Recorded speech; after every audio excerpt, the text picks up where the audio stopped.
Ja, zakaj kandidatura? To je dobro vprašanje, katerega mi postavljajo prijatelji, znanci, vse, ki srečujem že pretekle tedne. Jaz sem v svojih 12-13 letih delal v gospodarstvu na vodilnih položajih, tako v Sloveniji kot tudi v tujini, spoznal eno stvar, da timsko delo, predano delo, dialog, povezovanje so tiste vrednote, ki enostavno omogočajo, da je lahko podjetje uspešno, da lahko napreduje. In v tej bolano razklani politiki, izločevanju, negativizmu je dejansko ravno stranka Konkretno in gibanje Povežimo Slovenijo presekalo ta gordijski vozel in je kljub temu, da so bila v preteklosti določena stališča nasprotna, kljub temu, da so določeni pogledi drugačni, uspeli doseči to povezovanje, ta dialog.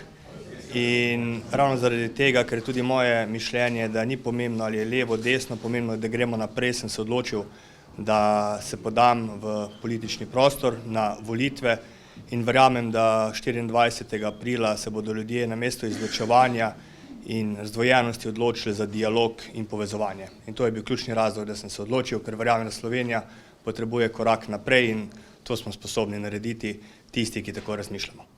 Ko bom izvoljen, so moja glavna izhodišča, da dejansko je potrebno takoj speljati proces decentralizacije in debirokratizacije.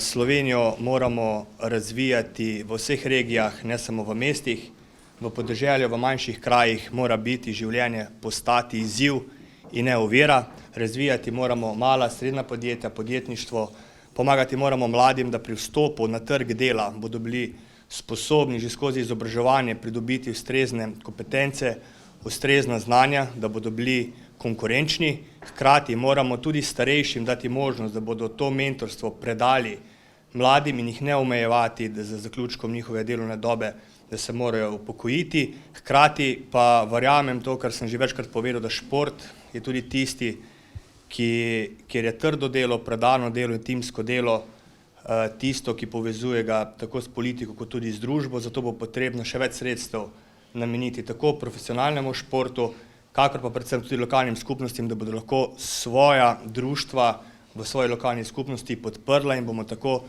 mlade in tudi potem člane dalje spodbujali, da bo ta šport skupaj z družbo, skupaj s podjetništvom gojen odlično lokalno skupnost.